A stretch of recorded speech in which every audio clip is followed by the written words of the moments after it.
ಪ್ರಾರಂಭ ಆಗ್ತಾ ಇದೆ.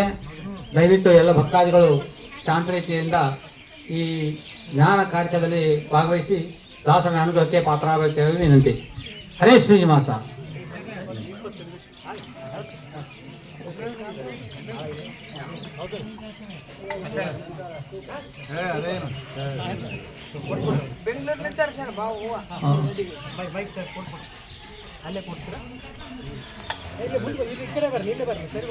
ಅಲ್ಲೇ ಕೂತ್ರೆ ಬೆಟರ್.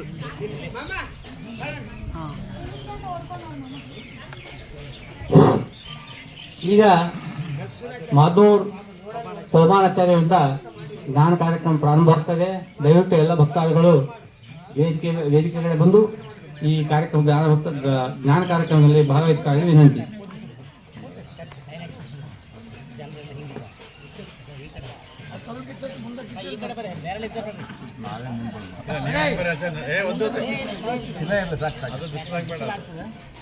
ಶ್ರೀ ಗುರುಭ್ಯೋ ನಮಃ. ಹರಿ ಓಂ. ವ್ಯಾಸಾಯ ಭವನಾಶಾಯ ಶ್ರೀಶಾಯ ಗುಣರಾಶಯೇ ಹೃದಯಾಯ ಶುದ್ಧ ವಿದ್ಯಾಯ ಮಧ್ವಾಯ ಚ ನಮೋ ನಮಃ. ಶ್ರೀಶಾದಿ ದೇವತಾರಂಭಾಂ ಶ್ರೀಮನ್ಮಧ್ವ ಸುಮಧ್ಯಮಾಂ ಸಾಕ್ಷಾನ್ಮದ್ಗುರುಪರ್ಯಂತಾಂ ವಂದೇ ಗುರುಪರಂಪರಾಂ. ಗುರುವಾದಿಧ್ವಾಂತರವಯೇ ವೈಷ್ಣವೇಂದೇವರೇಂದವೇ ಶ್ರೀ ರಾಘವೇಂದ್ರ ಗುರವೇ ನಮಃ. ಅತ್ಯಂತ ದಯಾಲವೇ. ಈ ದಿನ ಇಲ್ಲಿ ಸನ್ನಿಹಿತರಾಗಿರ್ತಕ್ಕಂತಹ ದಾಸವರೇಣ್ಯರಾದ ಅಪರೋಕ್ಷ ಜ್ಞಾನಿಗಳಾದ ಶೇಷದಾಸರ ಪರಮ ಪವಿತ್ರವಾದ ಆರಾಧನೆಯ ಪರ್ವದಿನವಾಗಿರ್ತಕ್ಕಂಥದ್ದಾಗಿ ಶೇಷದಾಸರು ವಾಯುದೇವರ ಮುಖ್ಯಪ್ರಾಣದೇವರ ವಿಶೇಷವಾದ ಸೇವೆಯನ್ನು ಮಾಡಿ ಅನಂತರದಲ್ಲಿ ಇಲ್ಲಿ ಬಂದು ರುದ್ರದೇವರ ಪ್ರೀತಿಗೋಸ್ಕರವಾಗಿ 5 ಕೋಟಿ ಪಂಚಾಕ್ಷರಿ ಶಿವ ಪಂಚಾಕ್ಷರಿ ಜಪವನ್ನು ಮಾಡಿ ಅನಂತರದಲ್ಲಿ ತಮ್ಮ ಸಾಧನೆಯ ಉತ್ತುಂಗಕ್ಕೇರಿ ಕೊನೆಗೆ ಎಲ್ಲ ಭಕ್ತರನ್ನು ಅನುಗ್ರಹಿಸೋದಕ್ಕೋಸ್ಕರ ಇದೇ ಕ್ಷೇತ್ರದಲ್ಲಿ ಅವರು ನೆಲೆಸಿರತಕ್ಕಂತಹ ಮಹಾನುಭಾವರಾಗಿದ್ದಾರೆ. ಇದು ಆದಿಶಿಲಾ ಕ್ಷೇತ್ರ ಅಂತ ಪುರಾಣ ಪ್ರಸಿದ್ಧವಾಗಿರ್ತಕ್ಕಂತಹ ಕ್ಷೇತ್ರ. ಬ್ರಹ್ಮದೇವರು ಸೃಷ್ಟಿಯನ್ನ ಆರಂಭಿಸುವಾಗ ಮೊಟ್ಟ ಮೊದಲ ಶಿಲೆಯನ್ನ ಅಡಿಗಲ್ಲನ್ನ ಈ ಪರಿಸರದಲ್ಲೇ ಇಟ್ಟಿದ್ದರಿಂದ ಇದಕ್ಕೆ ಆದಿಶಿಲಾ ಕ್ಷೇತ್ರ ಅಂತ ಆ ರೀತಿ ಪ್ರಖ್ಯಾತವಾಗಿರ್ತಕ್ಕಂಥದ್ದಾಗಿದೆ. ಆ ಹಿನ್ನೆಲೆಯಲ್ಲಿ ಪರಮಾತ್ಮ ಶ್ರೀನಿವಾಸ ದೇವರು ವೆಂಕಟಾಚಲ ಬೆಟ್ಟದಲ್ಲಿ ನೆಲೆಸಿದರೆ ಅದೇ ಶ್ರೀನಿವಾಸ ದೇವರು ಬೇಟೆಗೋಸ್ಕರ ಒಮ್ಮೆ ಈ ಕಡೆ ಬಂದಾಗ ಈ ಪರಿಸರ ಬಹಳ ಇಷ್ಟವಾಗಿ ಆ ಬೇಟೆಯನ್ನ ಮಾಡುವ ಹಿನ್ನೆಲೆಯಲ್ಲಿ ಕೈಯಲ್ಲಿ ಬಿಲ್ಲು ಮತ್ತೆ ಬಾಣವನ್ನು ಹಿಡ್ಕೊಂಡು ಸ್ವಯಂ ವ್ಯಕ್ತನಾಗಿ ಪರಮಾತ್ಮ ಇಲ್ಲಿ ಸನ್ನಿಹಿತರಾಗಿದ್ದಾನೆ.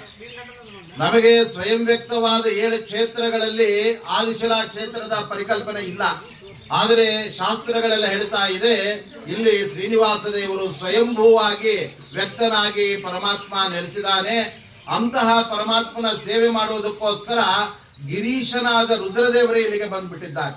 ಅದಕ್ಕೆ ಇದಕ್ಕೆಲ್ಲ ಗಿರೀಶಾಚಲ ಅಂತ ಹೆಸರು.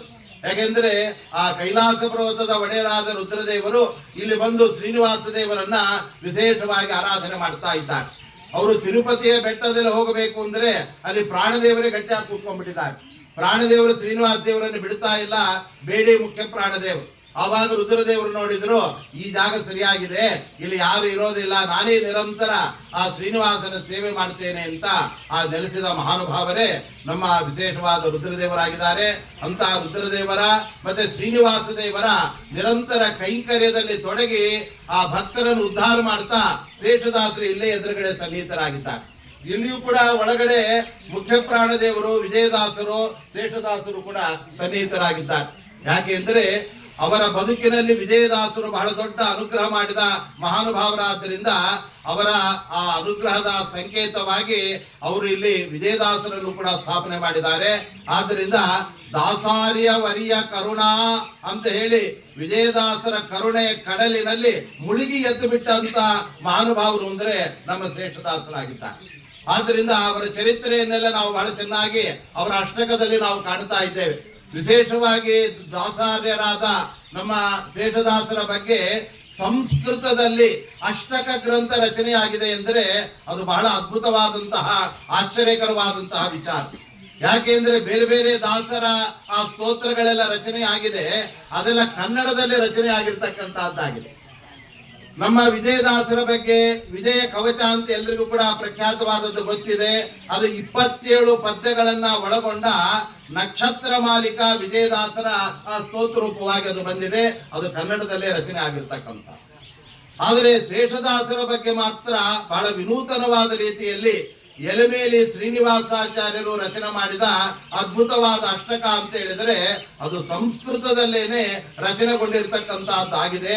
ಅಷ್ಟು ಮಾತ್ರವಲ್ಲ, ಅವರು 27 ಪದ್ಯಗಳನ್ನ ಅಥವಾ 21 ಪದ್ಯಗಳನ್ನ ರಚನೆ ಮಾಡದೆ ಬರೀ 8 ರಚನೆ ಮಾಡಿದ್ದಾರೆ. ಆ 8 ಪದ್ಯಗಳನ್ನ ರಚನೆ ಮಾಡುವ ಹಿನ್ನೆಲೆ ಏನಪ್ಪಾ ಅಂತ ಹೇಳಿದರೆ, ನಮ್ಮ ಶೇಷದಾಸರು ಮೂಲ ರೂಪದಲ್ಲಿ ಅವರನ್ನ ನಾವು ಇಂದ್ರದೇವರು ಅಂತ ನಾವು ಗುರುತಿಸ್ತಾ ಇದ್ದೇವೆ. ಇಂದ್ರದೇವರೇ ದ್ವಾಪರ ಯುಗದಲ್ಲಿ ಅರ್ಜುನನಾಗಿ ಬಂದಿರತಕ್ಕಂತಹದ್ದು. ಅರ್ಜುನನಾಗಿ ಭೀಮಸೇನ ದೇವರ ಜೊತೆಗೆ ಅವರು ವಿಶೇಷ ಒಡನಾಟವನ್ನ ಪಡೆದು ತಮ್ಮ ಬದುಕಿನ ಎಲ್ಲ ಔನ್ನತ್ಯಕ್ಕೆ ಮುಖ್ಯ ಪ್ರಾಣ ದೇವರೇ ಕಾರಣ ಅಂತ ಅವರು ಭಾವಿಸಿದ ಮಹಾನುಭಾವರು. ಅಂತಹ ಅರ್ಜುನರೇ ಮತ್ತೆ ಜಯತೀರ್ಥರಾಗಿ ಬಂದು ಅನಂತರದಲ್ಲಿ ಅವರೇ ಶೇಷದಾಸರಾಗಿ ಅವತಾರ ಮಾಡಿದ್ದಾರೆ. ಆದ್ರಿಂದ ಅವರ ಚರಿತ್ರೆಯಲ್ಲಿ ಆ ರೀತಿಯಾದಂತಹ ಉಲ್ಲೇಖಗಳನ್ನು ವಿಶೇಷವಾಗಿ ಅಲ್ಲಿ ನಾವು ಕಾಣ್ತಾ ಇದ್ದೇವೆ. ಆದ್ರಿಂದ ಶ್ರೀಮದ್ ಜಯತೀರ್ಥರು ನ್ಯಾಯಸುಧಾ ಗ್ರಂಥವನ್ನ ಅತ್ಯದ್ಭುತವಾಗಿ ರಚನೆ ಮಾಡಿ ಶ್ರೀಮದ್ ಆಚಾರ್ಯರ ಅದ್ಭುತವಾದ ಭಾಷ್ಯದ ವೈಶಿಷ್ಟ್ಯವನ್ನ ಜಗತ್ತಿಗೆ ಪಂಡಿತರಿಗೆಲ್ಲ ಅವರು ತೋರಿಸಿದಂತಹ ಮಹಾನ್ ಭಾವರು. ಆದ್ರಿಂದ ಅವರ ಸಂಸ್ಕೃತ ವಾಂಗ್ಮಯ ಸೇವೆಗೆ ಮೆಚ್ಚಿ ಅವರೇ ಮತ್ತೆ ಪುನಃ ಶೇಷದಾಸರಾಗಿ ಗುರು ವಿಜಯ ವಿಠ್ಠಲರೇಯರಾಗಿ ಬಂದಾಗ ಅವರಿಗೆ ಸಂಸ್ಕೃತದಲ್ಲೇನೆ ಅದು ರಚನೆ ಆಗಬೇಕು, ಅವರ ಅಷ್ಟಕ ಗ್ರಂಥ ಅನ್ನತಕ್ಕಂತ ರೀತಿಯಲ್ಲಿ ಸ್ವತಃ ರಾಘವೇಂದ್ರ ಸ್ವಾಮಿಗಳೇ ಎಲೆಮೇಲಿ ಶ್ರೀನಿವಾಸಾಚಾರ್ಯರಿಗೆ ಸ್ವಪ್ನದಲ್ಲಿ ಸೂಚನೆಯನ್ನ ಮಾಡಿ ದಾಸಾರ್ಯರ ಬಗ್ಗೆ ನೀವೇ ಅಷ್ಟಕವನ್ನ ರಚನೆ ಮಾಡಬೇಕು ಅಂತ ಹೇಳಿ ಅದು ರಚನೆಯಾದ ನಂತರ ಒಂದು ಸಪ್ತಾಹದವರೆಗೆ ರಾಯರ ಸನ್ನಿಧಾನದಲ್ಲೇ ವಿಶೇಷವಾಗಿ ಅದು ಪೂಜೆಗೊಂಡು ಅನಂತರ ಮೆರವಣಿಗೆಯ ಮೂಲಕ ಈ ಒಂದು ಮೊದಲ ಕಲ್ಲಿಗೆ ಶೇಷದಾಸರ ಸನ್ನಿಧಾನಕ್ಕೆ ಅದನ್ನ ತಂದು ಅರ್ಪಣೆ ಮಾಡಿದ ದಿವ್ಯವಾದ ಅಷ್ಟಕ ಅನ್ನತಕ್ಕಂತಹದ್ದಾಗಿದೆ. ಆದ್ರಿಂದ ಇಂದ್ರದೇವರು ಕೂಡ 8ನೇ ಕಕ್ಷೆಯಲ್ಲಿ ನಾವು ನೋಡ್ತೇವೆ. 8ನೇ ಕಕ್ಷೆಯಲ್ಲಿ ಇಂದ್ರದೇವರು, ಮನ್ಮಥ, ಕಾಮದೇವ ಮತ್ತೆ ಇಂದ್ರದೇವರೆಲ್ಲ ಸಮಸಮವಾಗಿ 8ನೇ ಕಕ್ಷೆಯಲ್ಲಿ ಇರ್ತಕ್ಕಂಥವ್ರು. ಅಂತಹ ಇಂದ್ರದೇವರ ಅವತಾರರಾದ ಶೇಷದಾಸರಿಗೆ 8 ಸಂಖ್ಯೆಯ ಈ ಅಷ್ಟಕ ಗ್ರಂಥವೇ ಅತ್ಯಂತ ಸಮಂಜಸವಾಗುತ್ತೆ ಅಂತ ಆ ಸಂಸ್ಕೃತದಲ್ಲಿ ಅಷ್ಟಕ ಗ್ರಂಥದ ರಚನೆಯಾಗಿದೆ. ಅಷ್ಟು ಮಾತ್ರವಲ್ಲ, ಅವರು ನಿರ್ಯಾಣವನ್ನು ಹೊಂದಿದ ದಿನವೂ ಕೂಡ ಇದು ಈ ಅಷ್ಟಮಿ ದಿನವೇ ಆಗಿದೆ. ಅಷ್ಟಮಿ ದಿನವೇ ಅವರು ತಮ್ಮ ಎಲ್ಲ ಅವತಾರ ಕಾರ್ಯವನ್ನ ಪರಿಸಮಾಪ್ತಿ ಮಾಡಿ ಇಲ್ಲೇ ಆ ವಿಶೇಷ ರುದ್ರದೇವರ ಸನ್ನಿಧಾನದಲ್ಲಿ ಅವರು ನೆಲೆಸಿರ್ತಕ್ಕಂತಹದ್ದಾಗಿದೆ. ಆದ್ರಿಂದ ಅಂತಹ ಶೇಷದೇಶರು ಅವರು ಧರೂರಿನಲ್ಲಿ ಲೌಕಿಕ ಕಾರ್ಯದಲ್ಲಿ ಇದ್ದಾಗ ಒಂದು ಸಂದರ್ಭದಲ್ಲಿ ಅವರು ಕುಲಕರ್ಣಿ ವೃತ್ತಿಯನ್ನು ಮಾಡುವಾಗ ಆ ರಾಜರ ಸೊತ್ತನ್ನ ಬೇರೆ ಬೇರೆ ರೀತಿಯಾದ ವಿನಿಯೋಗ ಮಾಡಿದಾಗ ಅವರು ಕೋಪಗೊಂಡು ಅವರಿಗೆ ಆ ಸಭೆಯಲ್ಲಿ ಅವಮಾನ ಮಾಡತಕ್ಕಂತಹ ಪ್ರಸಂಗ ಮಾಡಿಬಿಡ್ತಾರೆ. ನೋಡಿ, ಜ್ಞಾನಿಗಳಿಗೆಲ್ಲ ಅಪಮಾನ ನಡೆದಾಗ ಅವರಿಂದ ಜಗತ್ತಿನ ಉದ್ಧಾರ ಕಾರ್ಯ ನಡೆಯುತ್ತೆ ಎನ್ನುವುದಕ್ಕೆ ಜ್ವಲಂತ ನಿದರ್ಶನ ಅಂದ್ರೆ ನಮ್ಮ ಶೇಷದಾಸರೇ ಆಗಿದ್ದಾರೆ. ಹೇಗೆ ಪರೀಕ್ಷಿತ್ ರಾಜ ಶಮೀಕ ಋಷಿಗಳ ಅಪಮಾನ ಮಾಡಿದ, ಆದರೆ ಆತನಿಂದ ಇಡೀ ಜಗತ್ತಿಗೆ ಶ್ರೀಮದ್ ಭಾಗವತ ಎಂಬತಕ್ಕಂತಹ ಗ್ರಂಥ ಬಂತು. ಆದ್ರಿಂದ ಸಾಮಾನ್ಯರಿಗೆ ಅಪಮಾನ ಆದರೆ ಅವರೇ ನೇಣು ಹಾಕೊಂಡು ಆತ್ಮಹತ್ಯೆ ಮಾಡ್ಕೊಂಡು ಸತ್ತು ಹೋಗ್ಬಿಡ್ತಾರೆ. ಆದರೆ ಜ್ಞಾನಿಗಳಿಗೆ ಏನಾದರೂ ಅವರ ಬದುಕಿನಲ್ಲಿ ಅಪಚಾರಗಳು ನಡೆದಾಗ ಅವರು ತಮ್ಮ ಮಾರ್ಗದರ್ಶನ ಅಂತ ತಿಳಿದುಕೊಂಡು ಅದರಿಂದ ಲೋಕೋದ್ಧಾರ ಕಾರ್ಯ ಮಾಡಲಿಕ್ಕೆ ಪರಮಾತ್ಮನ ಸಂಕಲ್ಪ ಅಂತ ಭಾವಿಸಿ ಅದನ್ನ ಒಳ್ಳೆ ರೀತಿಯಿಂದ ಸ್ವೀಕಾರ ಮಾಡ್ತಾರೆ. ಅದರಂತೆ ಶೇಷದಾಸರಿಗೆ ಆ ರಾಜನಿಂದ ನಡೆದಿರ್ತಕ್ಕಂತಹ ಅಪಮಾನ ಅಪಚಾರದಿಂದ ಅವ್ರು ಎಲ್ಲೋ ಹೋಗಿಬಿಟ್ರು, ಊಟ ಇಲ್ಲದೇನೆ ಕೊನೆಗೆ ಕೃಷ್ಣಾ ನದಿಯ ತೀರಕ್ಕೆ ಬಂದರು. ಅಲ್ಲಿ ಒಂದು ದೊಡ್ಡ ಹುತ್ತ, ಆ ಹುತ್ತಿನ ಒಳಗಡೆ ಹಾವುಗಳು ಇದ್ದೇ ಇರುತ್ತೆ. ಆ ಹಾವನ್ನ ನನ್ನ ಕಚ್ಚಿಬಿಡಲಿ ಅಂತ ಹುತ್ತಿನ ಒಳಗಡೆ ಕೈ ಹಾಕಿದರೆ ಅಲ್ಲಿ ಹಾವೇನೋ ಇತ್ತು, ಅದು ಮೆತ್ತಗೆ ಮೇಲಕ್ಕೆ ಬಂದೇ ಹೊರತಾಗಿ ಅವ್ರಿಗೆ ಕಚ್ಚಲೇ ಇಲ್ಲ. ಆ ಸಮಯದಲ್ಲಿ ಮತ್ತೆ ಒಳಗೆ ನೋಡಿದಾಗ ಅಲ್ಲಿ ವೀರ ಮುಖ್ಯ ಪ್ರಾಣದೇವರೇ ನೆಲೆಸಿ ಬಿಟ್ಟಿದ್ದಾರೆ. ಅದು ವ್ಯಾಸರಾಜರು ಪ್ರತಿಷ್ಠೆ ಮಾಡಿದ ಆ ಪ್ರಾಣದೇವರು ಮುಂದೆ ಮಳೆ ಬಂದು ನೀರೆಲ್ಲ ಬಂದು ಅನಂತರ ಮಣ್ಣೆಲ್ಲ ಬಿದ್ದು ಒಳಗಡೆ ಹೂತು ಹೋಗ್ಬಿಟ್ಟಿದೆ. ಅದ್ರ ಮೇಲೆ ಹುತ್ತ ಕಟ್ಕೊಂಡ್ಬಿಟ್ಟಿದೆ. ಆ ಸಮಯದಲ್ಲಿ ತೆಗೆದು ನೋಡ್ತಾ ಇದ್ದಾರೆ, ಅಲ್ಲಿ ಮುಖ್ಯ ಪ್ರಾಣದೇವರೇ ಶೇಷದಾಸರಿಗೆ ಅಲ್ಲಿ ದರ್ಶನ ಕೊಟ್ಟಾಗ, ಸ್ವಾಮಿ ನಾನು ಪ್ರಾಣ ಕಳ್ಕೊಳ್ಬೇಕು ಅಂತ ಬಂದೆ, ಆದ್ರೆ ನನ್ನ ಪ್ರಾಣ ಉಳಿಸೋದಕ್ಕೆ ನೀನು ಪ್ರಾಣದೇವರಾಗಿ ಬಂದಿದೆಯಲ್ಲ, ನೀನು ಎಂತಹ ಮಹಾನುಭಾವನಪ್ಪ ಅಂತ ಭಾರಿ ಭಕ್ತಿಯಿಂದ ಪ್ರತಿನಿತ್ಯ ಆ ದೇವರಿಗೆ ಕೃಷ್ಣಾ ನದಿಯಿಂದ ಸ್ನಾನ ಮಾಡಿ ತುಂಬಿದ ಕೊಡದ ನೀರನ್ನು ತಂದು ದೇವರಿಗೆ ಅಭಿಷೇಕ ಮಾಡಬೇಕು. ಆ ಪ್ರಾಣದೇವರ ನಿರಂತರ ಸೇವೆ ಮಾಡಿ ಆಹಾರವನ್ನು ಕೂಡ ತೊರೆದು ಅವರು ಅತ್ಯದ್ಭುತವಾದ ಆ ರೀತಿಯ ಸೇವೆಯನ್ನು ಮಾಡಲಿಕ್ಕೆ ಕೈಗೊಂಡಾಗ, ಆವಾಗ ಅವರಿಗೆ ಅವರ ಗುರುಗಳಾದ ವಿಜಯದಾಸರು ಹೇಳ್ತಾ ಇದ್ದಾರೆ, ನೋಡಪ್ಪ ಶೇಷದಾಸರೇ, ಇಷ್ಟೆಲ್ಲ ಕಠಿಣವಾದ ತಪಸ್ಸನ್ನು ಬೇಡ, ನೀವು ಸ್ವಲ್ಪ ಆಹಾರ ತಗೊಂಡು ಮಾಡಿ ಅಂತ ಅವ್ರಿಗೆ ಹೇಳಿದ್ರು. ಆ ಸಮಯದಲ್ಲಿ ನನಗೆ ಯಾರಿಲ್ಲ, ಆಹಾರ ಕೊಡೋರೇ ಇಲ್ಲ, ಅದಕ್ಕೋಸ್ಕರ ಪ್ರಯತ್ನ ಮಾಡ್ತಾ ಕೂತ್ರೆ ಬೆಳಗ್ಗೆಯಿಂದ ಟಿಫನ್ ಮಾಡ್ಲಿಕ್ಕೆ 3 ಗಂಟೆ, ಅದು ತೊಳೆಯೋದಕ್ಕೆ 2 ಗಂಟೆ, ಮತ್ತೆ ಊಟಕ್ಕೆ ಮತ್ತೆ ಪ್ರಿಪರೇಷನ್ ಇದರಲ್ಲೇ ಆಗ್ಬಿಡತ್ತೆ. ಆದ್ರಿಂದ ನನ್ನ ಸಾಧನೆ ನಡೆಯಲ್ಲ, ನನಗೆ ಇದ್ಯಾವುದು ಬೇಡ ಅಂತ ಹೇಳ್ಬೇಕು. ಆ ಸಮಯದಲ್ಲಿ ಪ್ರಾಣದೇವರೇ ಒಬ್ಬ ಸೇವಕನನ್ನ ಅಲ್ಲಿಗೆ ಕಳಿಸಿ ಆತ ಎಲ್ಲ ಸಿದ್ಧತೆ ಮಾಡಿಕೊಡ್ತಾ ಇದ್ದ. ಆ ರೀತಿಯಾಗಿ ಪ್ರಾಣದೇವರನ್ನ ವಿಶೇಷವಾಗಿ ವರಿಸಿಕೊಂಡಿದ್ದಾರೆ ನಮ್ಮ ಶೇಷದಾಸರು. ಅವತ್ತಿನಿಂದ ಅವರ ಕುಲದೇವರೇ ಪ್ರಾಣದೇವರಾಗ್ಬಿಟ್ಟಿದ್ದಾರೆ. ಇವತ್ತಿಗೂ ಕೂಡ ಆ ಪ್ರಾಣದೇವರಿಗೆ ಎಲ್ಲ ಮನೆತನಕ್ಕೆ ಆ ಕುಲದೇವರಾಗಿ ಅವರಿಗೋಸ್ಕರವೇ ಆ ಪ್ರಾಣದೇವರು ಕಾಯ್ತಾ ಕೂತಿದ್ರು. ಒಮ್ಮೆ ಗೋಪಾಲದಾಸರು ಆ ಪರಿಸರಕ್ಕೆ ಬರುವಾಗ ಐಜಿ ವೆಂಕಟ ನರಸಿಂಹಾಚಾರ್ಯರು ಅಂತ ಅವರನ್ನ ಜೊತೆಗೂಡಿಕೊಂಡು ಬರ್ತಾ ಇರ್ಬೇಕಾದ್ರೆ ಅಲ್ಲಿ ಹೇಳಿದ್ರು, ನೋಡಿ ಹುತ್ತಲ್ಲಿ ಪ್ರಾಣದೇವರು ಇದ್ದಂಗಿದ್ದಾರೆ, ಆ ದೇವರನ್ನು ಪೂಜೆ ಮಾಡೋಣವಾ, ಅದನ್ನು ತೆಗೆಯೋಣವಾ ಅಂತ ಕೇಳಿದಾಗ ಅದಕ್ಕೆ ಗೋಪಾಲದಾಸರು ಹೇಳಿದ್ರು, ಮುಂದೆ ಒಬ್ಬ ಅವತಾರ ಪುರುಷರು ಬರ್ತಾರೆ, ಅವರ ಕಾಲಕ್ಕೆ ಈ ಪ್ರಾಣದೇವರ ಮೇಲೆ ಬರ್ತಾರೆ. ಅಲ್ಲಿವರೆಗೆ ನಾವು ಈ ಪ್ರಾಣದೇವರನ್ನು ಬಿಟ್ಟೋದು ಬೇಡ, ಆ ಪ್ರಾಣದೇವರಿಗೆ ಅದು ಇಷ್ಟ ಆಗಲ್ಲ. ಆದ್ರಿಂದ ದೇವರು ತಾನೇ ಮೇಲಕ್ಕೆ ಬರ್ಬೇಕು. ದೇವರು ಸಿಗಲಿಲ್ಲ ಅಂತ ಯಾರ್ದೋ ದೇವರನ್ನು ಕದ್ಬಿಡೋದು ಅಥವಾ ಇಲ್ಲದೆ ಇರೋ ದೇವರುಗಳನ್ನು ಮುಟ್ಟೋದು ಅವೆಲ್ಲ ಮಾಡ್ಲಿಕ್ಕಿಲ್ಲ ಅಂತ ಆ ಥರ ಅದನ್ನು ಅವ್ರು ಬಿಟ್ಟಾಗ, ಮುಂದೆ ಶೇಷದಾಸರ ಸಂದರ್ಭದಲ್ಲಿ ಆ ವೀರ ಆ ಹನುಮಂತ ದೇವರೇ ಅವರಿಗೆ ಆ ದರ್ಶನ ಕೊಟ್ಟು ಅವರಿಂದ ವಿಶೇಷವಾಗಿ ಸೇವೆಯನ್ನ ಅಲ್ಲಿ ಸ್ವೀಕಾರ ಮಾಡ್ತಾ ಇದ್ದಾರೆ. ಅವರ ಸೇವೆಯನ್ನು ಕೈಗೊಳ್ಳುವ ಸಮಯದಲ್ಲಿ ಒಮ್ಮೆ ಶೇಷದಾಸರಿಗೆ ವಿಪರೀತ ಜ್ವರ ಬಂದ್ಬಿಡ್ತವ್ರಿಗೆ. ಆ ಜ್ವರದಲ್ಲಿ ಪ್ರಾಣದೇವರ ಪೂಜೆ ಮಾಡಲಿಕ್ಕೆ ಬಹಳ ಕಷ್ಟವಾಯ್ತು. ಆವಾಗ ಪ್ರಾಣದೇವರು ಅವರಿಗೆ ಸ್ವಪ್ನದಲ್ಲಿ ಬಂದು ಹೇಳ್ತಾ ಇದ್ದಾರೆ, ನೋಡಪ್ಪ ಅಲ್ಲೇ ಆ ನಮ್ಮ ದೇವಸ್ಥಾನದ ಮುಂಗಡೆ ಒಂದು ಸೊಪ್ಪಿದೆಯಲ್ಲ, ಆ ಗಿಡದ ಸೊಪ್ಪನ್ನು ತೆಗೆದು ಅದನ್ನು ಅರೆದು ಬಿಟ್ಟು ಅದನ್ನು ಸ್ವೀಕಾರ ಮಾಡು, ನಿನಗೆಲ್ಲ ಜ್ವರ ಪರಿಹಾರ ಆಗುತ್ತೆ ಅಂತ ಹೇಳಿದ್ರು. ಆ ರೀತಿಯಾಗಿ ಅವರು ಜ್ವರವನ್ನು ಪರಿಹಾರ ಮಾಡಿಕೊಂಡು ನಿರಂತರ ಅವರು ಪ್ರಾಣದೇವರ ಸೇವೆ ಮಾಡ್ತಾ ಇರಬೇಕಾದ್ರೆ ಆ ಸಮಯದಲ್ಲಿ ವಿಜಯದಾಸರ ಸೇವೆಯನ್ನು ಕೂಡ ಅವರು ಮಾಡಿದ್ರು. ವಿಜಯದಾಸರು ಅವರಿಗೆ ಅಪ್ಪಣೆ ಮಾಡಿದ್ರು, ನೀವು ನವವೃಂದಾವನಕ್ಕೆ ಹೋಗಿ ವ್ಯಾಸರಾಜರ ದರ್ಶನ ಮಾಡ್ಕೊಂಡ್ ಬನ್ನಿ ಅಂತೇಳಿ. ಯಾಕೆಂದ್ರೆ ವ್ಯಾಸರಾಜ ಪ್ರತಿಷ್ಠಿತ ಪ್ರಾಣದೇವರನ್ನ ನೀವು ಪೂಜೆ ಮಾಡಬೇಕಾದ್ರೆ ಅವರ ಅನುಗ್ರಹ ನಿಮಗೆ ಬೇಕು, ಆದ್ರಿಂದ ಅಲ್ಲಿಗೆ ಹೋಗಿ ಅಂತ ಹೇಳಿದಾಗ ಆ ಸಮಯದಲ್ಲಿ ಅವರಲ್ಲಿಗೆ ಹೋಗಿದ್ದರು. ಅವರ ಅಷ್ಟಕದಲ್ಲಿ ಆ ಚರಿತ್ರೆ ಬರ್ತಾ ಇದೆ. ಕ್ರೂರಾರಿ ದುಷ್ಟಮತ ವಾರಾಶಿ ಕುಂಭಸುತ ಮಾರಾಧ್ಯ ತದ್ವರಯುತ ಸಾರಂ ಸುಚಿಂತ್ರವಲಿ ಮಾರಾಧ್ಯ ಕಪಿವೀರ ಮನಿಷಂ. ಈ ರೀತಿಯಾಗಿ ವ್ಯಾಸರಾಜರ ಬಗ್ಗೆ ಅದ್ಭುತವಾದ ಒಂದು ಮಾತನ್ನ ಯಲಮೇಲಿ ಆಚಾರ್ಯರು ಹೇಳ್ತಾ ಇದ್ದಾರೆ.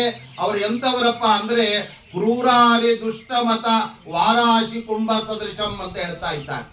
ಅದ್ವೈತ ಮತ ಪರಮಾತ್ಮನನ್ನ ನಿರ್ಗುಣ ಅಂತ ಹೇಳಿ ಅವನ ಸೃಷ್ಟಿ ಮಾಡಿದ ಜಗತ್ತೆಲ್ಲ ಇದು ಸುಳ್ಳು ಅಂತ ಪ್ರತಿಪಾದನೆ ಮಾಡುವ ಅತ್ಯಂತ ಕ್ರೂರವಾದ ಮತ್ತೆ ಅತ್ಯಂತ ಅಶಾಸ್ತ್ರೀಯವಾದ ವಿಚಾರವನ್ನು ಮಂಡಿಸ್ತಕ್ಕಂಥ ಅದ್ವೈತ ಮತವೆಂಬ ದೊಡ್ಡ ಕಡಲಿಗೆ ನಮ್ಮ ವ್ಯಾಸರಾಜರು ಅಗಸ್ತ್ಯರಂತೆ ಇದ್ದಾರೆ.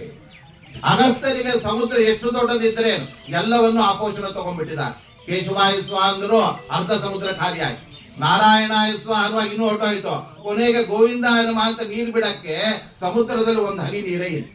ಹೀಗೆ ಕ್ರೂರಾರಿ ದುಷ್ಟ ಮತ ವಾರಾಶಿ ಕುಂಭಸುತಂ ಆರಾಧ್ಯ ತತ್ವರಯುತ.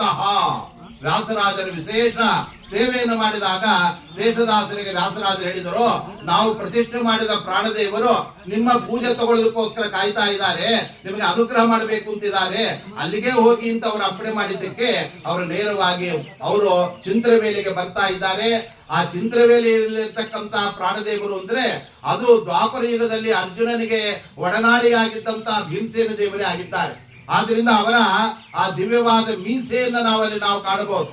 ನಮ್ಮ ಭೀಮಸೇನ ದೇವರಿಗೆ ಯಾವ ತರಹ ಮೀಸೆ ಇತ್ತು ಅಂತ ನಮ್ಮ ಶ್ರೀಮದ್ ಆಚಾರ್ಯರು ಮಹಾಭಾರತ ತಾತ್ಪರ್ಯ ನಿರ್ಣಯದಲ್ಲಿ ವರ್ಣನೆ ಮಾಡ್ತಾ ಇದ್ದಾರೆ.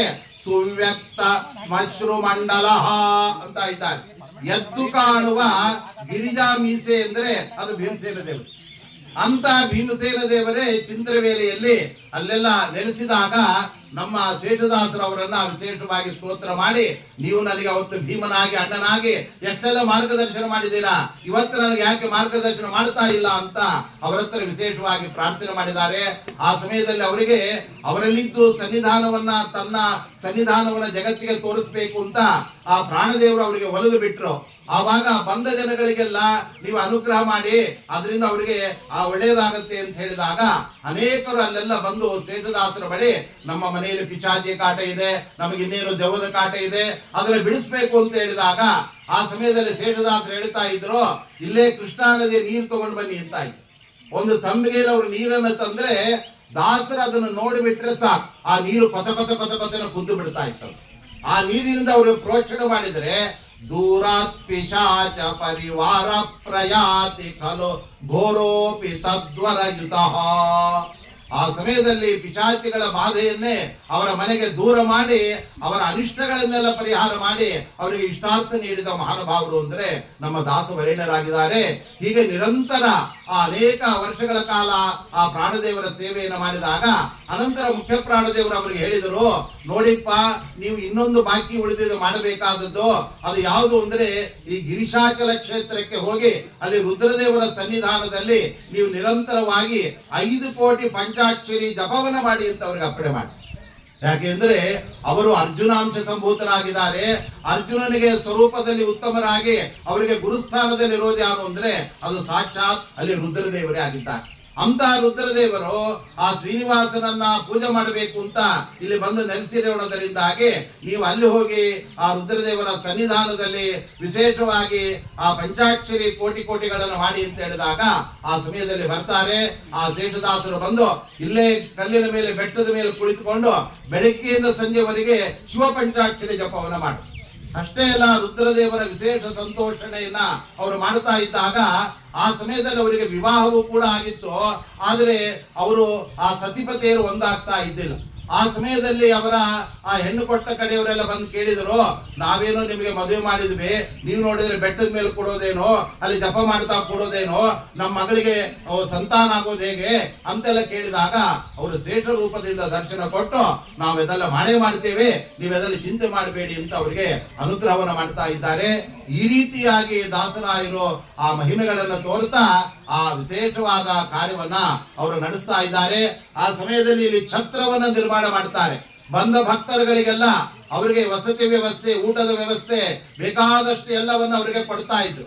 ದಾಸರಾಯರ ಒಂದು ಅನುಸಂಧಾನ ಕ್ರಮ ಹೇಗೆ ಅಂದ್ರೆ, ಒಬ್ಬ ಸಣ್ಣ ಭಗವದ್ ಭಕ್ತ ಬಂದರೂ ಕೂಡ ಒಬ್ಬ ಪಂಡಿತರ ಬರ್ಲಿ, ಒಬ್ಬರು ದಾಸರು ಬರ್ಲಿ, ಅವರನ್ನ ಬನ್ನಿ ಅಂತ ಊಟಕ್ಕೆ ಬನ್ನಿ ಅಂತ ಅವರನ್ನ ಮಡಿಮಡಿಯಾಗಿ ಊಟಕ್ಕೆ ಕರೆದು ಆ ತೀರ್ಥದ ತಟ್ಟೆಯನ್ನು ಅವ್ರ ಕೈಲೇ ಕೊಟ್ಬಿಡ್ತಾ ಇದ್ದಾರಂತ. ಸಾಮಾನ್ಯವಾಗಿ ಎಲ್ಲರೂ ಆಚಾರಗಳು ಪೂಜೆ ಮಾಡಿದರೆ ಮೊದಲು ಅವರೇ ತೀರ್ಥ ತಗೊಂಡ್ಬಿಡ್ತಾರೆ. ಯಾಕೆ ಅಂದ್ರೆ ಮತ್ತೆ ಯಾರ್ಯಾರು ಬಂದು ಬಿಡ್ತಾರೆ, ನಮ್ಗೆ ಕಷ್ಟ ಆಗತ್ತೆ, ನಮಗೆ ಅಗ್ರ ತೀರ್ಥ ಬೇಕು ಅಂತ ಅವ್ರು ತಗೊಳ್ಳೋದು ಸಹಜ. ಆದರೆ ದಾಸರಾಯರು ಹಾಗೆ ಮಾಡ್ತಾ ಇದ್ದಿಲ್ಲ.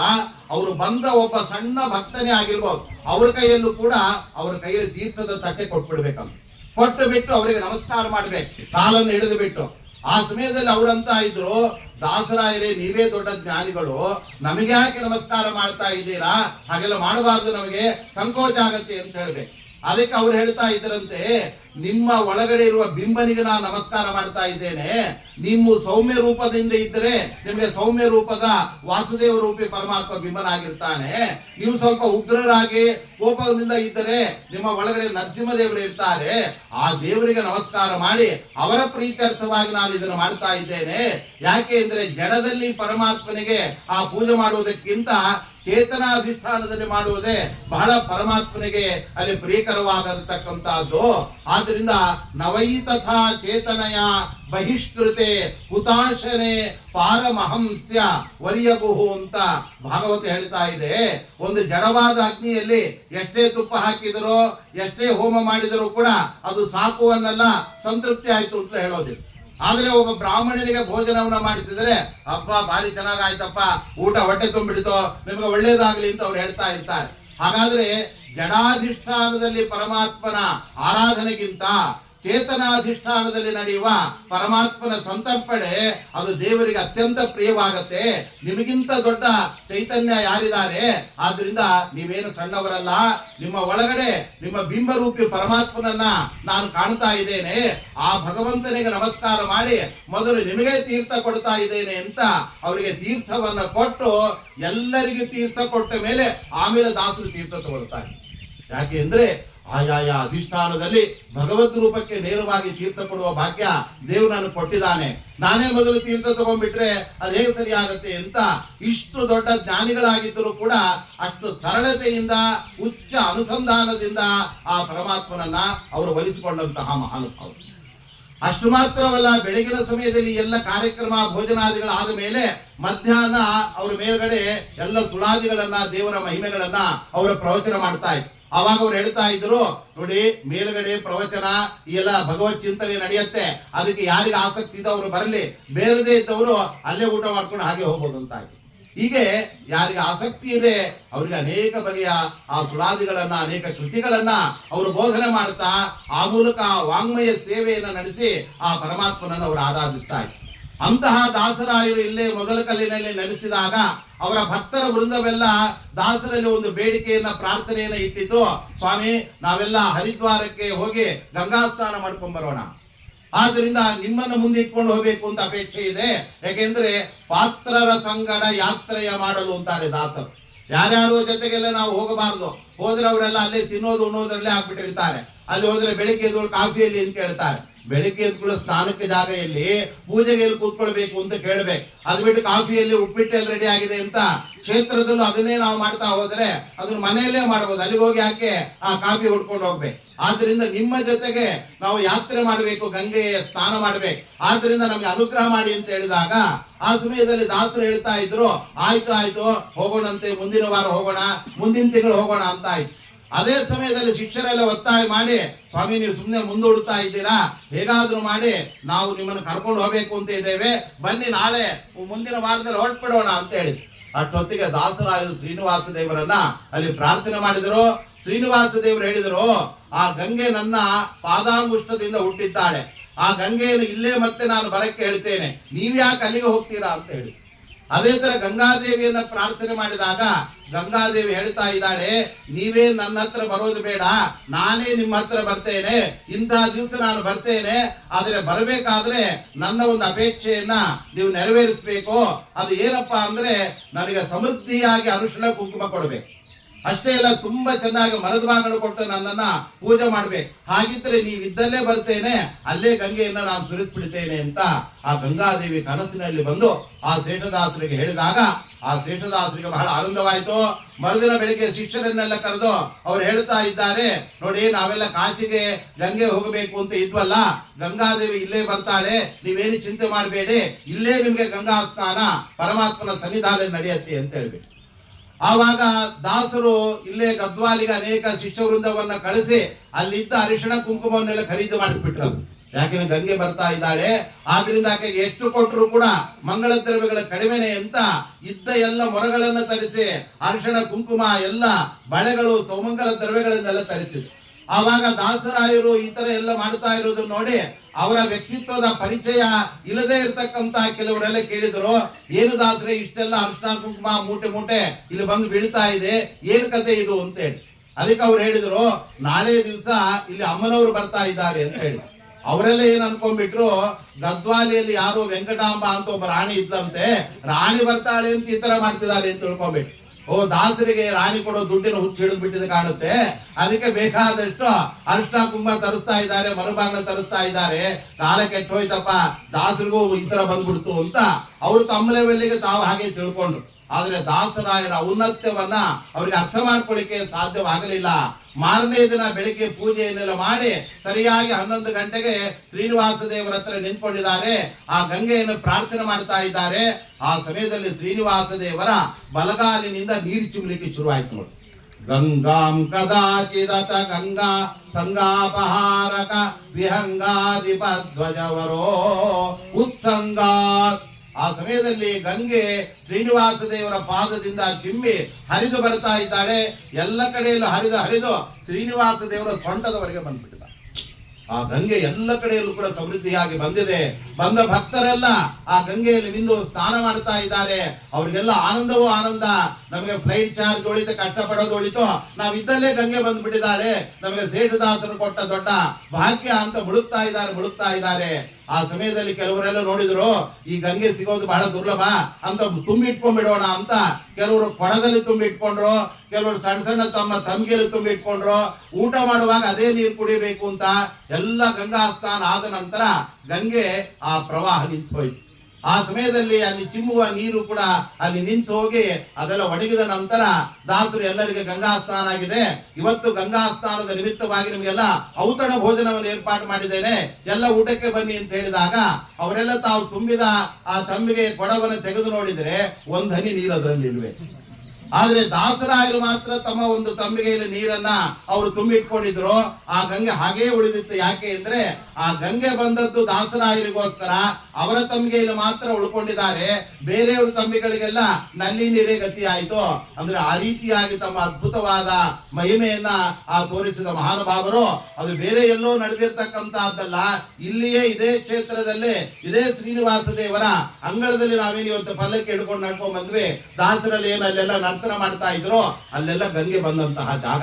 ನಾವೀಗ ಅಲ್ಲಿ ತುಳ್ಕೊಂಡು ಬರ್ತಾ ಇದ್ದೇವೆ ಅಂದ್ರೆ ಆ ಗಂಗೆಯ ಸ್ಥಳವನ್ನು ಮುಟ್ಟಿ ಬರ್ತಾ ಇದ್ದೇವೆ ಅಂತ ಅಷ್ಟು ಮಹಿಮೆಯನ್ನ ತೋರಿದ ಮಹಾನುಭಾವರು ನಮ್ಮ ಜ್ಞಾನಿಗಳಾಗಿದ್ದಾರೆ. ವಿಶೇಷದಾಸರು ಅವರು ವಿಜಯದಾಸರಲ್ಲಿ ವಿಶೇಷವಾದ ಸೇವೆ ಮಾಡಿದಾಗ ಆ ಕಟ್ಟೆಯನ್ನೆಲ್ಲ ಕಟ್ಟಿ ವಿಜಯದಾಸರಿಗೆ ದೊಡ್ಡ ಕೊಡುಗೆಯನ್ನ ಸೇವೆಯನ್ನು ಅವರು ಮಾಡಿದರು. ವಿಜಯದಾಸರು ಅವ್ರಿಗೆ ಕೇಳಿದರು, ನಿಮಗೇನು ಅನುಗ್ರಹ ಮಾಡ್ಬೇಕು ನಾನು ಅಂತ ಕೇಳಿ. ಆವಾಗ ಅವ್ರು ಹೇಳಿದ್ರು, ನೀವು ನನಗೆ ಮೊಮ್ಮಗನಾಗಿ ಹುಟ್ಟಬೇಕು ಅಂತ ಪ್ರಾರ್ಥನೆ ಮಾಡಿ.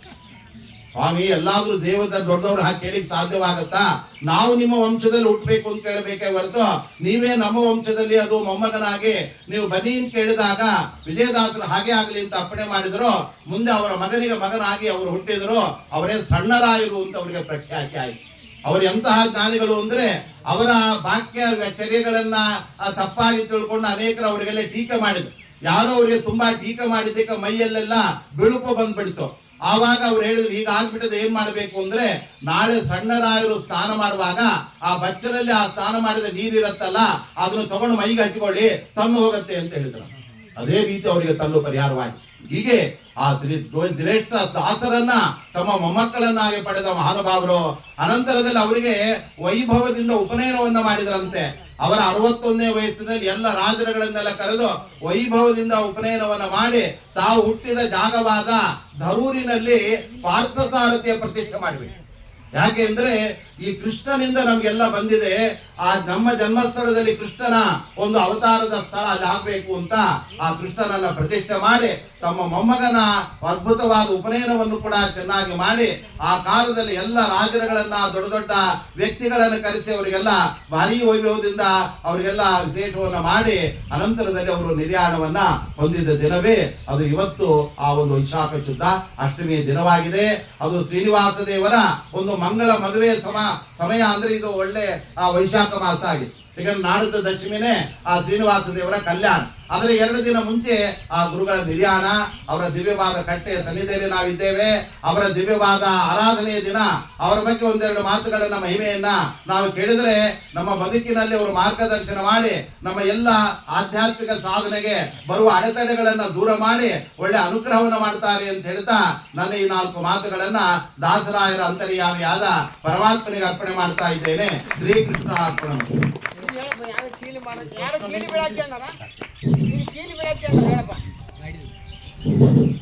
ಶ್ರೇಷ್ಠಾಸರ ವಂಶಸ್ಥರ ಪರವಾಗಿ ಹಾಗೂ ಇಲ್ಲಿ ನಡೆದಿರುವ ಭಕ್ತರಿಂದ ಇದುವರೆಗೆ ಭವಾನಾಚಾರ್ಯ ಮಾಧ್ಯಮ ಪ್ರವಚನ ಮಾಡಿಕೊಟ್ಟರು, ಅವರಿಗೆ ಧನ್ಯವಾದಗಳು.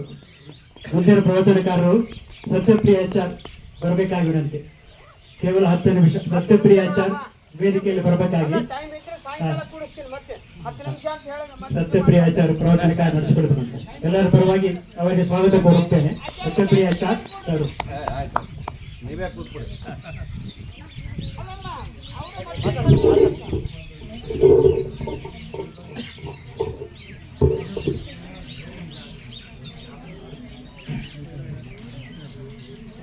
ಶ್ರೀ ಗುರುಭ್ಯೋ ನಮಃ. ಪರಮಗುರುಭ್ಯೋ ನಮಃ. ಶ್ರೀಮದಾನಂದತೀರ್ಥ ಭಗವತ್ಪಾದಾಚಾರ್ಯ ಗುರುಭ್ಯೋ ನಮಃ. ಹರಿ ಓಂ. ನಾರಾಯಣಾಯ ಪರಿಪೂರ್ಣಗುಣಾರ್ಣವಾಯ ವಿಶ್ವೋದಯಸ್ಥಿತಿಲಯೋನ್ನಿಯತಿಪ್ರದಾಯ ಜ್ಞಾನಪ್ರದಾಯ ವಿಬುಧಾಸುರಸೌಖ್ಯದುಃಖಸತ್ಕಾರಣಾಯ ವಿತತಾಯ ನಮೋ ನಮಸ್ತೆ.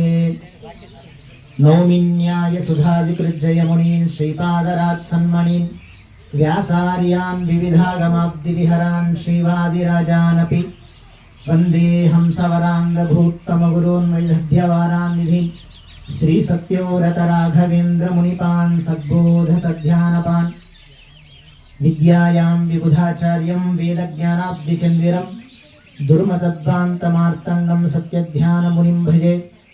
ಸತ್ಯಾಭಿಜ್ಞಕರಾಬ್ಜೋತ್ಥಾನ್ ಪಂಚಾಶದ್ವರ್ಷ ಪೂಜಕಾನ್ ಸತ್ಯಪ್ರಮೋದತೀರ್ಥಾರ್ಯಾನ್ ನೌಮಿನ್ಯಾಯ ಸುಧಾರತಾನ್.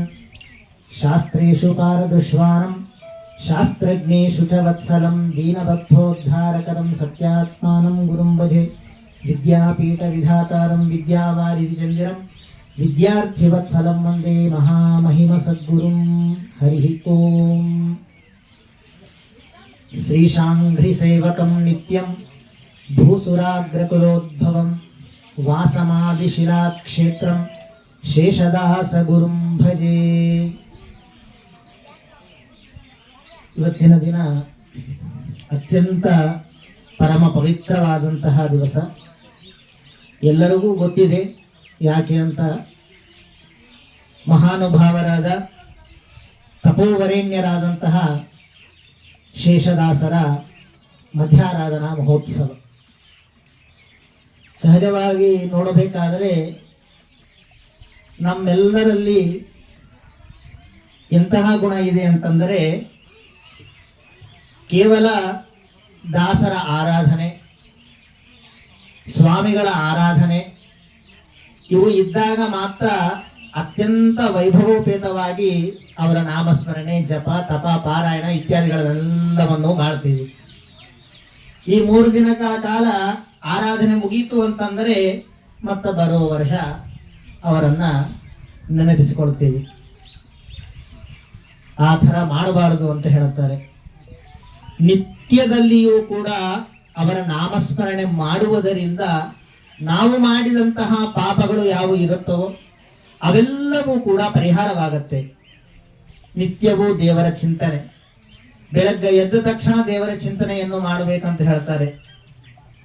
ನಿಜವಾಗಲೂ ಹೇಳಬೇಕಾದರೆ ತತ್ರಾಪಿ ಜನ್ಮ ಶತಕೋಟಿಷು ಮಾನವತ್ವಂ, ತತ್ರಾಪಿ ಜನ್ಮ ಶತಕೋಟಿಷು ಬ್ರಾಹ್ಮಣತ್ವಂ, ತತ್ರಾಪಿ ಜನ್ಮ ಶತಕೋಟಿಷು ಮಧ್ವತ್ವಂ. ಅಂದ್ರೆ ಮಧ್ವರಾಗಿ ಹುಟ್ಟೋದು ಕೂಡ 100 ಕೋಟಿ ಜನ್ಮದ ಪುಣ್ಯವಿದ್ದರೇನೆ ಇವೆಲ್ಲವೂ ಕೂಡ ಸಿಗತ್ತೆ. ಆದ್ರೆ ನಾವೇನ್ ಮಾಡ್ತಾ ಇದ್ದೀವಿ ಅಂತಂದ್ರೆ, ದೇವರು ಈ ದೇಹವನ್ನು ಕೊಟ್ಟರೂ ಕೂಡ ಅದನ್ನು ವ್ಯರ್ಥ ಮಾಡ್ತಾ ಇದ್ವಿ ಹೊರತು ಸಾರ್ಥಕ ಮಾತ್ರ ಪಡಿಸ್ಕೊಳ್ತಾ ಇಲ್ಲ. ನಾವು ಬೆಳಗ್ಗೆ ಎದ್ದ ತಕ್ಷಣ ನಾವೆಲ್ಲರೂ ಏನ್ ಮಾಡಬೇಕು, ಈಗಿನ ಕಾಲದಲ್ಲಿ ಕೆಲವು ಹಳ್ಳಿ ಊರುಗಳಲ್ಲಿ ನೋಡ್ಕೋಬಹುದು, ನಮ್ಮ ದೊಡ್ಡವರೆಲ್ಲರೂ ಕೂಡ ಏನ್ ಮಾಡ್ತಾ ಇದ್ರು, ನಮ್ಮ ಅಜ್ಜ ಅಜ್ಜಂದ್ರೆ ಏನ್ ಮಾಡ್ತಾ ಇದ್ರು ಅಂತಂದ್ರೆ, ಬೆಳಗ್ಗೆ ಎದ್ದ ತಕ್ಷಣ 2 ಕೈಯನ್ನು ಕೂಡ ಸವಸ್ ಮಾಡಿಕೊಂಡು ಪ್ರಾರ್ಥನೆ ಮಾಡ್ತಾ ಇದ್ರು. ಏನಂತ ಹೇಳಿ, ಕರಾಗ್ರೇ ವಸತೆ ಲಕ್ಷ್ಮಿ, ಕರಮಧ್ಯೆ ಸರಸ್ವತಿ, ಕರಮೂಲೆ ಸದಾ ಗೌರಿ, ಪ್ರಭಾತೆ ಕರದರ್ಶನಂ ಅಂತ ಹೇಳಿ ಮೂಗಿರು ದೇವತೆಗಳನ್ನ ಕೂಡ ನಾಮಸ್ಮರಣೆ ಮಾಡ್ತಾ ಇದ್ವಿ. ಆದ್ರೆ ಈಗ ಮಾತ್ರ ಬೆಳಗ್ಗೆ ಎದ್ದ ತಕ್ಷಣ ನಮ್ಮಲ್ಲಿ ಇರುವಂತಹ ಒಂದು ಯಾವ್ದಾದ್ರೂ ಪದಾರ್ಥ ವಸ್ತು ಇದು ಅಂತಂದ್ರೆ ಅದು ಮೊಬೈಲ್. ಕರಾಗ್ರೇ ವಸತೆ ಮೊಬೈಲ್, ಕರಮಧ್ಯೆ ವಾಟ್ಸಪ್, ಕರಮೂಲೆ ಸದಾ ಫೇಸ್ಬುಕ್, ಪ್ರಭಾತೆ ಮೊಬೈಲ್ ದರ್ಶನಂ. ಇದೇ ಆಗಿದೆ. ದೇವರ ಚಿಂತನೆ ಅಂತನ್ನೋದೇ ಇಲ್ಲದಂತ ಆಯ್ತಲ್ಲ. ಹಾಗೆ ಅಲ್ಲ, ನಿತ್ಯವೂ ಭಗವನ್ನಾಮಸ್ಮರಣೆ ಮಾಡಬೇಕು. ಅದರಲ್ಲೂ ನಾನು ಹೇಳುವಂತಹ ವಿಷಯ ಏನು ಅಂತಂದರೆ, ಶೇಷದಾಸರು ಭಗವಂತನಲ್ಲಿ ಯಾವ ರೀತಿಯಾದಂತಹ ಭಕ್ತಿಯನ್ನು ಮಾಡ್ತಾ ಇದ್ರು, ಅವರ ಒಂದು ಜ್ಞಾನ ಎಂಥದ್ದು, ಅವರು ರೋಗ ಪರಿಹಾರಕರೂ ಆಗಿದ್ದಾರೆ ಹೇಗೆ ಅಂತ ಅನ್ನುವುದನ್ನ ಒಂದೊಂದು ವಿಷಯವನ್ನು ನನಗೆ ಕೊಟ್ಟಂತಹ ಸಮಯದಲ್ಲೇ ಮುಗಿಸ್ತೀನಿ. ಅದನ್ನ ಶೇಷದಾಸರ ಒಂದು ಮಹಿಮೆ ಅಂತಂದರೆ, ಅವರು ರೋಗ ಪರಿಹಾರಕರು ಆಗಿದ್ರಂತೆ. ಏನು ಅಂತಂದರೆ, ಶೇಷದಾಸರಿಗೂ ಜಗನ್ನಾಥದಾಸರಿಗೂ ಬಹಳ ಸಂಪರ್ಕ ಇದ್ದಂತೆ. ಗುರು ಜಗನ್ನಾಥದಾಸರನ್ನು ಮೇಲೆ ಎದ್ದು ಇಟ್ಟವರು ಅಂತಂದ್ರೆ ಶೇಷದಾಸರು ಅಂತ ಹೇಳ್ತಾರೆ. ಹೇಗೆ ಅಂತಂದರೆ ಕೌತಾಳದಲ್ಲಿ ಈ ಶೇಷದಾಸರಿಗೆ 8 ಜನ ಶಿಷ್ಯಂದ್ರಿದ್ರಂತೆ. ಅದರಲ್ಲಿ ಒಬ್ಬರಾದವರು ವರದ ವಿಠಲರು. ಅವರೇ ಹನುಮಂತರಾಯರು ಅಂತ ಹೇಳಿ ಕರೆಸ್ಕೊಳ್ತಾ ಇದ್ರು. ಅವರ ಹೆಂಡತಿ ಹೆಸರು ವೆಂಕಮ್ಮ. ಆ ವೆಂಕಮ್ಮನವರಿಗೆ ಏನಿತ್ತು ಅಂತಂದ್ರೆ, ಅವರ ಗಂಡ ಯಾರಾದ್ರೆ ಹನುಮಂತರಾಯರಿದ್ದಾರಲ್ಲ, ಅವರಿಗೆ ಯಾವುದೋ ಒಂದು ವ್ಯಾಧಿಯಿಂದ ಬಹಳ ಬೆಳೀತಾ ಇದ್ರಂತೆ. ಏನ್ ಮಾಡಬೇಕು? ಆ ವೆಂಕಮ್ಮ ಯಾರು ಅಂತಂದರೆ ಶೇಷದಾಸರ ಮೊಮ್ಮಗಳಂತೆ ವೆಂಕಮ್ಮ. ಅವಾಗ ಏನ್ ಮಾಡ್ತಾರ ಅಂತಂದ್ರೆ, ವೆಂಕಮ್ಮ ಏನ್ ಮಾಡ್ತಾರೆ, ನಮ್ಮ ಅಜ್ಜನ ಹತ್ರ ಹೋಗಿ ಈ ರೋಗ ಪರಿಹಾರ ಆಗ್ಬೇಕು ಅಂತಂದ್ರೆ ಏನೋ ಒಂದು ಕೇಳಬೇಕು, ಉಪಾಯ ಕೊಡ್ತಾರೇನೋ ಅಂತ ಹೇಳಿ ಅವ್ರು ಏನ್ ಮಾಡ್ತಾರೆ, ವೆಂಕಮ್ಮನವರು ಗದ್ವಾರಿಗೆ ಹೋಗ್ತಾರಂತೆ. ಹೋದಾಗ ಅಲ್ಲಿ ಶೇಷದಾಸರು ಇರ್ತಾರೆ. ಶೇಷದಾಸರ ಹತ್ರ ಹೋಗಿ, ಅಜ್ಜ ಏನಿಲ್ಲ, ನನ್ನ ಗಂಡ ಈ ರೀತಿಯಿಂದ ಬಹಳ ವ್ಯಾಧಿಯಿಂದ ಅನುಭವಿಸ್ತಾ ಇದ್ದಾರೆ, ದಯವಿಟ್ಟು ಆ ರೋಗ ಪರಿಹಾರ ಆಗ್ಬೇಕು, ಏನ್ ಮಾಡ್ಬೇಕು ಹೇಳ್ರಿ ಅಂತ ಕೇಳ್ತಾರಂತೆ. ಕೇಳಿದ್ರೆ ಅದಕ್ಕ ಶೇಷದಾಸರು ಹೇಳ್ತಾರಂತೆ, ತುಂಬಾ ಒಳ್ಳೆಯದು, ಬಹಳ ವರ್ಷ ಆದ ಮೇಲೆ ನನ್ನ ಹತ್ರ ಬಂದಿದ್ದಿ, ತುಂಬಾ ಸಂತೋಷ. ಆದರೆ ಆ ವ್ಯಾಧಿ ಏನದಲ್ಲ, ಅದನ್ನ ಪರಿಹಾರ ಮಾಡುವಂತಹ ಶಕ್ತಿ ನನಗೆ ಇಲ್ಲ ಅಂತಂತಾರಂತೆ. ಅದನ್ನ ಮಾಡುವಂತಹ ಕೆಲಸ ನನ್ನದಲ್ಲ. ಯಾಕೆಂತಂದ್ರೆ ಶಕ್ತಿ ಇದೆ, ಆದರೆ ಅದು ನನ್ನದಲ್ಲ. ಅದು ದೇವರ ಇಚ್ಛೆ ಬೇರೆ ಇದೆ, ದೇವರ ಇಚ್ಛೆ ಬೇರೆ ಇದೆ. ಅದರಿಂದ ರೋಗ ಪರಿಹಾರ ಆಗ್ತದ, ನಾನು ಒಂದು ಹೇಳ್ತೀನಿ, ಅದನ್ನ ಕೇಳು ಅಂತ ಹೇಳಿದಾಗ, ಏನಿಲ್ಲ, ಆದೋನಿ ಹತ್ರ ಗುರುಜಗನ್ನಾಥದಾಸರು ಇದ್ದಾರೆ, ಅವರ ಹತ್ರ ಹೋಗಿ ಅವರಲ್ಲಿ ಪ್ರಾರ್ಥನೆ ಮಾಡಿದರೆ ನಿನ್ನ ಗಂಡನ ಒಂದು ರೋಗ ಏನಿದೆ, ವ್ಯಾಧಿ ಏನಿದೆ, ಅದು ಪರಿಹಾರ ಆಗತ್ತೆ ಅಂತ ಹೇಳ್ತಾರಂತೆ. ಇದರಿಂದ ಏನ್ ತಿಳಿದುಕೊಳ್ಬೇಕಂತಂದ್ರೆ, ಜಗನ್ನಾಥದಾಸರಾದರೂ ಕೂಡ ದೇವರಲ್ಲಿ ಎಷ್ಟು ಭಕ್ತಿಯನ್ನು ಮಾಡ್ತಾ ಇದ್ರು. ಭಕ್ತಿ ಅಂತನ್ನುವ ಶಬ್ದಕ್ಕ ಬೇಕಾದಷ್ಟು ನವವಿಧ ಭಕ್ತಿಗಳು. ಅದರಲ್ಲಿ ಒಂದರ ಬಗ್ಗೆ ಹೇಳ್ತೀನಿ, ನಿಷ್ಕಲ್ಮಶವಾದಂತಹ ಭಕ್ತಿ. ನಿಷ್ಕಲ್ಮಶವಾದಂತಹ ಭಕ್ತಿ ಯಾವ ರೀತಿಯಾಗಿರ್ಬೇಕು ಅಂತಂದ್ರೆ, ಅದಕ್ಕೆ ಒಂದು ಸಣ್ಣ ಕಥೆ ಇದೆ, ಅದನ್ನು ಹೇಳ್ತೀನಿ. ಏನಂದರೆ, ಪೂರಿ ಜಗನ್ನಾಥ ಅಂತ ಹೇಳಿ ಒಂದು ಊರು. ಅಲ್ಲಿ ದೇವರು ಇದ್ದದ್ದು ಪೂರಿ ಜಗನ್ನಾಥನು. ಆ ಪೂರಿ ಜಗನ್ನಾಥನ ಊರಿಗೆ ಒಬ್ಬ ರಾಜನು ಇದ್ದನಂತೆ. ಆ ರಾಜನು ಎಂತಹ ರಾಜ ಅಂತಂದ್ರೆ, ನಿತ್ಯದಲ್ಲಿಯೂ ಕೂಡ ಬೆಳಗ್ಗೆ ಎದ್ದು ದೇವರ ಪೂಜೆ ಎಲ್ಲವನ್ನು ಮಾಡಿಕೊಂಡು ಆ ದೇವಸ್ಥಾನಕ್ಕೆ ಹೋಗಿ ದೇವರ ದರ್ಶನ ಪಡೆದು ಬರ್ತಾ ಇದ್ದಂತೆ. ಆದ್ರೆ ಒಂದು ದಿನ ಯಾವುದೋ ಕೆಲಸದಲ್ಲಿ ಬಿದ್ದು ದೇವಸ್ಥಾನಕ್ಕೆ ಹೋಗೋದು ಮರೆತು ಹೋಗ್ಬಿಡ್ತಾನೆ. ತಾಪ ಆಗತ್ತೆ. ಸಾಯಂಕಾಲದ, ಅಯ್ಯೋ ಇವತ್ತು ದೇವಸ್ಥಾನಕ್ಕೆ ಹೋಗಿಲ್ಲಲ್ಲ ಅಂತ ಹೇಳಿ. ಇವತ್ತು ದೇವಸ್ಥಾನಕ್ಕೆ ಹೋಗಿನಂತ ತಾಪ ಅಲ್ಲ, ಹೋಗಿಲ್ಲ ಅಂತ ಅನ್ನೋದು ತಾಪ ಆಗಿದೆ ಆತಗ. ಏನ್ ಮಾಡಬೇಕು? ಸರಿ, ಸಾಯಂಕಾಲ ಸಮಯದಲ್ಲಿ ಏನ್ ಮಾಡ್ತಾರೆ ಅಂತಂದ್ರೆ ದೇವಸ್ಥಾನಕ್ಕೆ ಹೋಗ್ತಾನಂತೆ. ದೇವಸ್ಥಾನಕ್ಕೆ ನಾವು ಎಲ್ಲಿಯಾದ್ರೂ ಹೋಗ್ಬೇಕಾದ್ರೂ ಕೂಡ ದೇವರ ಸಲುವಾಗಿ, ನೈವೇದ್ಯ ಸಲುವಾಗಿ ಹಣ್ಣು ಹಂಪಳ ಯಾವುದೋ ಒಂದು ತಗೊಂಡು ಹೋಗ್ತೀವಿ ನಾವು. ಆ ರೀತಿಯಾಗಿ ಏನ್ ಮಾಡ್ತಾನಂತೆ, ಆ ತೊಂದರೆಯಲ್ಲಿ ಆ ರಾಜನು ಏನು ತೆಗೆದುಕೊಂಡು ಹೋಗೋದಿಲ್ಲ. ಏನ್ ಮಾಡ್ತಾನೆ, ದೇವಸ್ಥಾನದ ಎದುರುಗಡೆ ನಿಂದಿರ್ತಾನೆ. ಆ ದೇವಸ್ಥಾನದ ಹೊರಗಡೆ ಒಂದು ಹೂವಿನ ಶಾಪ್, ದೊಡ್ಡ ಶಾಪ್ ಇದೆ. ಸರಿ, ಒಂದು ಹೂವನ್ನಾದ್ರೂ ಸಮರ್ಪಣೆ ಮಾಡೋಣ ದೇವರಿಗೆ ಅಂತ ಹೇಳಿ ಏನ್ ಮಾಡ್ತಾರೆ ಅಂತಂದ್ರೆ, ಆ ಹೂ ತೆಗೆದುಕೊಳ್ಳಿಕ್ಕೆ ಹೋದ್ರೆ ಇದ್ದದ್ದು ಹೂವೆಲ್ಲವೂ ಕೂಡ ಖಾಲಿ ಆಗತ್ತೆ, ಏನು ಉಳಿಯೋದಿಲ್ಲ. ಒಬ್ಬ ಸ್ತ್ರೀ ಇರ್ತಾಳೆ ಅದರೊಳಗೆ, ಒಂದೇ ಒಂದು ಹೂ ಮಾತ್ರ ಇರತ್ತೆ, ಗುಲಾಬಿ ಹೂವು. ಅದನ್ನು ಕೂಡ ಯಾಕೆ ಇಟ್ಟಿರ್ತಾಳೆ ಅಂತಂದ್ರೆ, ಆಕೆ ಮನೆಗೆ ಹೋಗ್ಬೇಕಾದ್ರೆ ನಿತ್ಯದಲ್ಲಿಯೂ ದೇವರಿಗೆ ಸಮರ್ಪಣೆ ಮಾಡಿ ಹೋಗ್ತಾ ಇದ್ಲಂತೆ. ಅದಕ್ಕಾಗಿ ಆ ಒಂದು ಹೂವನ್ನು ಹಾಗೇ ಇಟ್ಕೊಂಡಿದ್ಲು. ಏನ್ ಮಾಡ್ತಾನ ರಾಜ, ಅಲ್ಲಿಗೆ ಹೋಗ್ತಾನಂತೆ. ಹೋಗಿ, ಅಮ್ಮ ತಾಯಿ ದಯವಿಟ್ಟು ಆ ಹೂವನ್ನು ಕೊಡ್ತೀಯಾ, ಅದನ್ನು ತೆಗೆದುಕೊಂಡು ಹೋಗಿ ನಾನು ದೇವರಿಗೆ ಸಮರ್ಪಣೆ ಮಾಡ್ತೀನಿ ಅಂತ ಹೇಳ್ತಾನಂತೆ ರಾಜು. ಸರಿ, ರಾಜ ಒಳ್ಳೆ ವ್ಯಕ್ತಿ, ಎಲ್ಲರನ್ನೂ ಕೂಡ ಚೆನ್ನಾಗಿ ನೋಡ್ಕೋತಾ ಇದ್ದಾನೆ. ಯಾವ ತೊಂದರೆ ಇದ್ರೂ ಕೂಡ ಬೇಗನೆ ರೆಸ್ಪಾಂಡ್ ಆಗ್ತಾನೆ ಅಲ್ಲ, ಕೊಟ್ರೆ ಪರವಾಗಿಲ್ಲ ಅಂತ ಹೇಳಿ ಆ ಹೂವನ್ನ ರಾಜನಿಗೆ ಕೊಡ್ತಾನಂತೆ. ರಾಜ ಏನು ಮಾಡ್ತಾನೆ, ಸುಮ್ಮನೆ ತಗೊಳ್ಳೋದಿಲ್ಲ, ಅಂದ್ರೆ ಒಂದು 10 ರೂಪಾಯೋ 20 ರೂಪಾಯೋ ಕೊಡ್ತಾಳ. ಕೊಟ್ಟಿದ ತಕ್ಷಣ ಏನಾಗ್ತದ, ಅದೇ ಸಮಯದಲ್ಲಿ ಇನ್ನೊಬ್ಬ ರಾಜ, ಕೋಟ್ಯಾಧೀಶ್ವರ, ಧನಿಕ, ಆದರೆ ದೇವರ ಮೇಲೆ ನಂಬಿಕೆ ಇಲ್ಲ, ಅಹಂಕಾರ. ಏನ್ ಮಾಡಬೇಕು, ಅಮ್ಮ ತಾಯಿ ಆ ಹೂವನ್ನು ನಾನು ತೆಗೆದುಕೊತೀನಿ, ನಾನು 30 ರೂಪಾಯಿ ಕೊಡ್ತೀನಿ, ನನಗೆ ಕೊಡು ಅಂತ ಹೇಳ್ತಾನೆ. ಸರಿ, ರಾಜನ ಏನ್ ಮಾಡ್ತಾನೆ, ಅವರ 30 ರೂಪಾಯಿ ಅಂತ ಹೇಳಿದ್ರೆ ಇವರು 40 ಅಂತ ಹೇಳ್ತಾರೆ. ಇವರು 50 ಹೇಳಿದ್ರೆ ಅವರು 60, 70, 80, 100 ಹೋಯ್ತು, 1000 ಹೋಯ್ತು, ಲಕ್ಷ ಹೋಯ್ತು, ಕೋಟ್ಯಾಂತರ ಹೋಯ್ತು ಅಂತ. ಆ ಒಂದು ಹೂವಿನ ಸಲುವಾಗಿ ನಮ್ಮ ತೆಲುಗಿನಲ್ಲಿ ವೇಲಂಪಾಟ ಅಂತಂತಾರಲ್ಲ, ಆ ರೀತಿಯಾಗಿ ಶುರುವಾಗೋಯ್ತು. ಏನ್ ಮಾಡಬೇಕು, ಕೊನೆಗೆ ರಾಜನು ವಿಚಾರ ಮಾಡ್ತಾನಂತೆ. ಏನು ಮಾಡ್ತಾನೆ, ಅದೆಲ್ಲವೂ ಏನು ಬೇಡ, ಇಡೀ ನನ್ನ ಸಾಮ್ರಾಜ್ಯವನ್ನೇ ಬರೆದು ಕೊಟ್ಬಿಡ್ತೇನೆ, ಆ ಹೂವು ನನಗೆ ಬರುವವರೆಗೆ ರಾಜನೇ ಅಂತೆ. ಈ ಸಾಮ್ರಾಜ್ಯ ಇಲ್ಲಿ ಆದ್ರೆ ಇರುವ ಅವನು ಹಿಂದೆ ಸರಿ ಅಮ್ಮ ಅವರಿಗೆ ರಾಜರಿಗೆ ಕೊಡಿ ಹೇಳಿ ರಾಜನ ಏನ್ ಮಾಡ್ತಾನೆ ಅಂದ್ರೆ ಹೂವನ್ನು ತೆಗೆದು ಹೋಗ್ತಾನೆ. ಹೋಗಿ ಅರ್ಚಕರು ಇರ್ತಾರೆ, ಕೈ ಕೊಟ್ಟು ಆ ಅರ್ಚಕರು ಏನ್ ಮಾಡ್ತಾರೆ, ಪಾದಲಿ ಎಲ್ಲ ಹೂವಿನ ಬಹಳಷ್ಟು ಹೂವು ಇಲ್ಲ, ತಲೆಮೆ ಮಾತ್ರ ಯಾವ ಹೂವು ಅಂತ ಹೇಳಿ ಆ ಹೂವನ್ನು ತೆಗೆದುಕೊಂಡು ಹೋಗಿ ತಲೆ ಹೇಳ್ತಾರಂತೆ ರಾಜ. ಇತ್ತ ಏನಾಗತ್ತೆ, ರಾಜ ಕೈಯಲ್ಲಿ ಏನಿಲ್ಲ, ಬಿಟ್ಟರೆ ಅವ್ರು ಏನಿಲ್ಲ, ಮಾಡ್ಬೇಕು, ನಿದ್ದೆ ಮಾಡ್ಲಿಕ್ಕೂ ಕೂಡ ಸ್ಥಳ ಇಲ್ಲ. ಏನ್ ಮಾಡ್ತಾನೆ, ದೇವಸ್ಥಾನದಲ್ಲಿ ಒಂದು ಮೂಲೆ ಮಲ್ಕೋತಾನಂತೆ. ಮಲ್ಕೊಂಡಾಗ ರಾತ್ರಿ ಕಸಿನಲ್ಲಿ ಬರೋ ಪ್ರತ್ಯಕ್ಷ ಆಗ್ತಾನಂತೆ.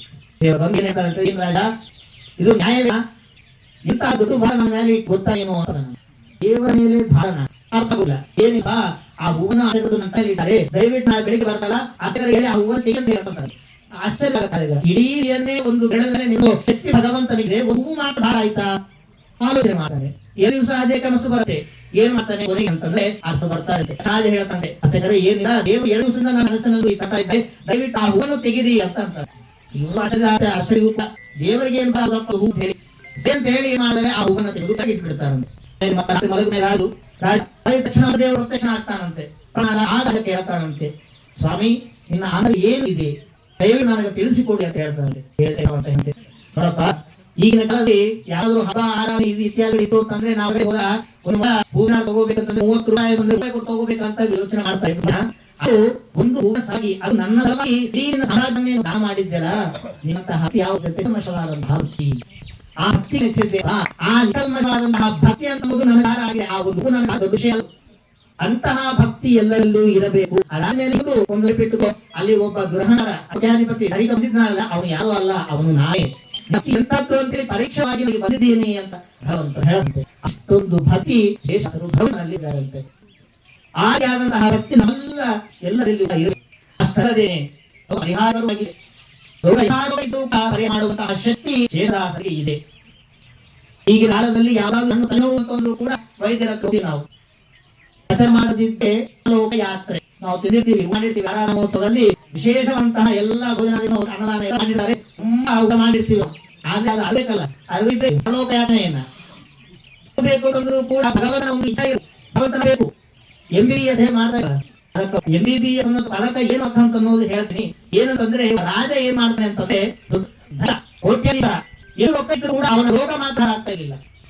ಏನ್ ಮಾಡ್ತಾರೆ, ಒಬ್ಬ ವೈದ್ಯನಂತ ಹೋಗಾನಂತೆ. ವೈದ್ಯರ ಹೋಗಿ ಡಾಕ್ಟರ್ ಈ ತರ ನಂಗ ರೋಗ ಬಂದೆ, ಎಲ್ಲಾ ಕಡೆ ತೋರಿಸಿದ್ರು ಕೂಡ ಪರಿಹಾರ ಆಗ್ತಾ ಇಲ್ಲ, ನೀನೇನಾದ್ರೂ ಮಾಡಪ್ಪ ಅಂತ ಹೇಳ್ತಾರೆ. ಎಲ್ಲ ಚೆಕ್ ಮಾಡಿ ಸ್ಲಿಪ್ ಎಲ್ಲ ಟ್ಯಾಬ್ಸ್ ಎಲ್ಲ ಬರ್ಕೊಡ್ತಾನಂತೆ. ಬರ್ದ್ಬಿಟ್ಟು ಏನ್ ಮಾಡ್ತಾನೆ, ಸರಿ ದೇವ ಇದ್ದಾನೆ ಅವನ ರಕ್ಷಣೆ ಮಾಡ್ತಾನೆ ಅಂತ ಒಂದು ಮಾತು ಹೇಳ್ತಾನಂತೆ. ಇವರಿಗೆ ತುಂಬಾ ಸಿಟ್ಟು ಅಹಂಕಾರಿಗೆ ದೇವ್ರ ಮೇಲೆ ಇಲ್ಲ. ಇವರಿಗೆ ಏನಾನೆ, ನೀನಂತ ವೈದ್ಯನ ಕಷ್ಟಪಟ್ಟು ಓದಿಸಿದ್ದು ನಿಮ್ಮ ತಂದೆ, 24 ತಾಸು ಓದಿದ್ದು ನೀವು, ಅದಾದ ನೀನು ನಿಮ್ಮ ತಂದೆ ತಾಯಿ ಕೊಡೋದೇನೆ ಇದ್ದಾನೆ, ಅವ್ನ ಮಾಡ್ತಾನೆ ಕಾಡ್ತಾನೆ ಅಂತೆಲ್ಲ ನಿನ್ನಂತ ವೈದ್ಯ ಹೇಳಿ ಬರೋಣಂತೆ. ಏನ್ ವೈದ್ಯ ಇವನಿಗೆ ದೇವರ ಮಹಿಮ ಏನು ಅರಿವೇನು ತಿಳ್ಕೊಡ್ಬೇಕು ಅಂತ ಹೇಳಿ ಆ ಮನೆಗೆ ಕರ್ಕೊಂಡು ಹೋಗ್ತಾನೆ. ಕರ್ಕೋಗಿ 3 ದಿನಗಳ ಕಾಲ ಅವನ ಹತ್ರ ಇಟ್ಕೊಂಡು ಆ 3 ದಿವಸ ಕೂಡ ಅವರ ಊಟ ವ್ಯವಹಾರ ಎಲ್ಲ ಏನಿರಲ್ಲ ಎಲ್ಲವನ್ನು ಮಾಡ್ತಾನಂತೆ. ಆ ಊಟಕ್ಕೆ ಏನ್ ಹಾಕ್ತಾ ಇರ್ತಾರೆ ಪದಾರ್ಥಗಳು ಕೂಡ ಅಷ್ಟೇ ಪ್ರಮಾಣದಲ್ಲಿ ಡಬ್ಬೆಯಲ್ಲಿ ಕೂಡ ತೆಗೆದುತಾ ಇರ್ತಾನಂತೆ ವೈದ್ಯ. 3 ದಿನಗಳ ಕಾಲ ಅವನ ಊಟಕ್ಕೆ ಎಲ್ಲ ಅಷ್ಟೇ ಪ್ರಮಾಣದಲ್ಲಿ ಆ ಡಬ್ಬೆ ಹಾಕಿಟ್ಟ. 3 ಆದ್ಮೇಲೆ ಆ ವೈದ್ಯ ಅವನಿಗೆ ಏನ್ ಮಾಡ ಆ ಮುಚ್ಚಳ ತೆಗಿತಾನಂತೆ. ತೆಗೆದ್ರೆ ಏನಾಗುತ್ತೆ, ದುರ್ಗಂಧ ವಾಸಿ ಅಷ್ಟೇ ಪ್ರಮಾಣದಲ್ಲಿ. ಈಗ ಏನು ಊಟ ಹಾಕಿದ್ದೀನ ಅಷ್ಟೇ ಪ್ರಮಾಣದಲ್ಲಿ ಆ ಡಬ್ಬಿಯಲ್ಲೂ ಕೂಡ ಹಾಕಿಟ್ಟಿದ್ದೀನಿ, ಆದ್ರೆ ಅದ್ರ ಊಟ ತೆಗೆದ ತಕ್ಷಣ ಗಂಧ ವಾಸನೆ ಬಂತು. ಪದ ನಿನ್ನ ಹೊಟ್ಟೆಯಲ್ಲಿ ಕೂಡ ಇದೆಯಲ್ಲ, ಬಂದಿಲ್ಲದ. ಅದಕ್ಕೆ ಭಗವಂತನ ಅನುಗ್ರಹ ಇಲ್ಲದೆ ಇದ್ರೆ ಯಾವುದು ಏನು ಮಾಡಲಿಕ್ಕೆ ಸಾಧ್ಯ ಇಲ್ಲ. MBBS ಅಂತ ಪದ ಅರ್ಥ ಆಗಂತ ವೈದ್ಯ ಏನು ಅರ್ಥ ಅಂತಂದ್ರೆ ಅಂತಂದ್ರೆ ಮಹಾ, ಬಿ ಅಂದ್ರೆ ಬುದ್ಧಿವಂತ, ಇನ್ನೊಂದು ಬಿ ಅಂದ್ರೆ ಬೆಳೆದು, ಎಸ್ ಅಂದ್ರೆ ಸೋತವು. ಮಹಾ ಬುದ್ಧಿವಂತೆಂದು ಬೆಳೆದು ಸೋತುತ್ತವು ನಾವು. ಅದೇ ಅಂತ ಅನುಗ್ರಹ ಇಲ್ಲದೆ ನಾವೇನು ಮಾಡಲಿಕ್ಕೆ ಇಲ್ಲ. ಅದಕ್ಕೆ ಹಾಗೆ ಕೆಲವೊಂದು ನಾಡ ಹೇಳಿದೆ, ಧರ್ಮವನ್ನು ಜಪ ಮಾಡ್ರಿ ಎಲ್ಲ ಪರಿಹಾರ ಆಗುತ್ತೆ ಅಂತ ಹೇಳಿ. ಅಂತಹ ರೋಗ ಪರಿಹಾರಕರು ಆಗಿದ್ದಾರೆ. ಆದ್ದರಿಂದ ಅಂತ ಮಹಾಭಾವನ ಚಿಂತನೆಯನ್ನು ಮಾಡುವುದು ತುಂಬಾ ಒಳ್ಳೆಯದು. ಅಷ್ಟಲ್ಲದೇನೆ ಪಂಡಿತರು ಬರ್ತಾರೆ, ವಚನವನ್ನು ಹೇಳಿದ್ದಾರೆ. ಇವಾಗ ಪವಮಾನ ಹೋಮ ಆಯ್ತು, ಧನ್ವಂತರಿ ಹೋಮ ಆಯ್ತು, ವೇದ ಮಂತ್ರಗಳಿಂದ ಅವನ್ನು ಮಾಡಿದ್ರು.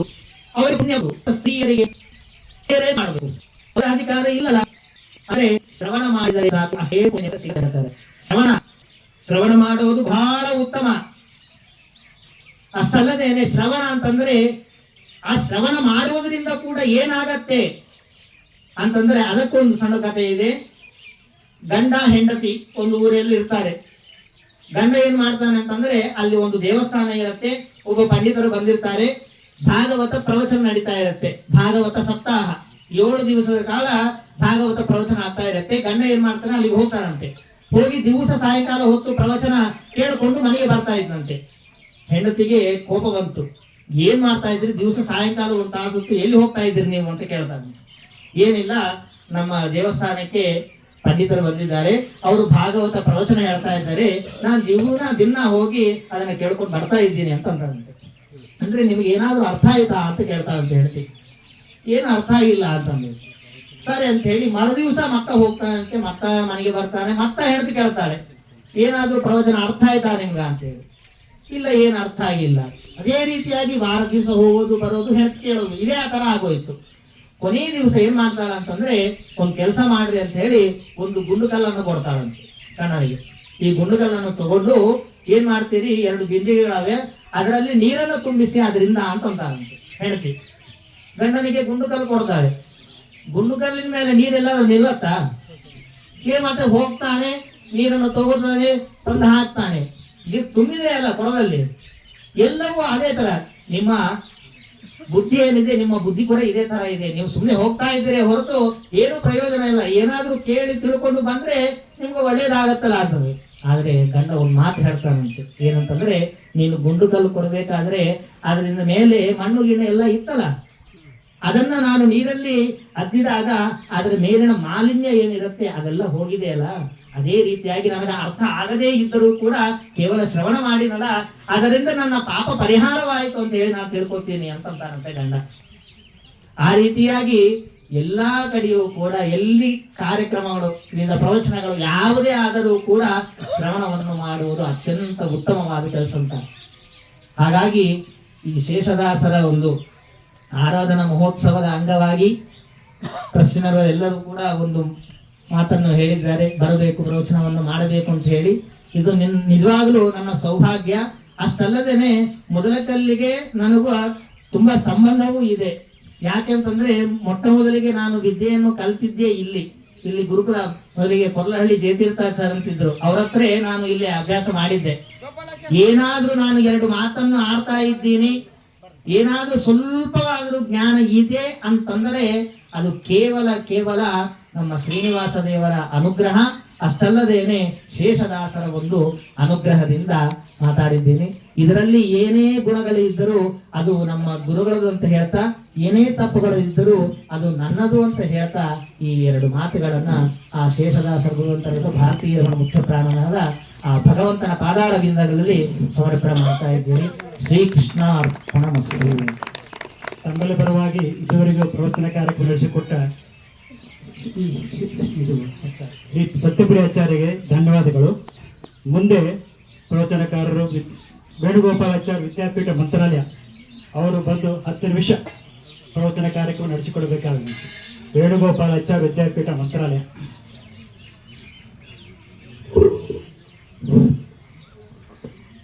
ಶ್ರೀ ಗುರುಭ್ಯೋ ನಮಃ. ಪರಮಗುರುಭ್ಯೋ ನಮಃ.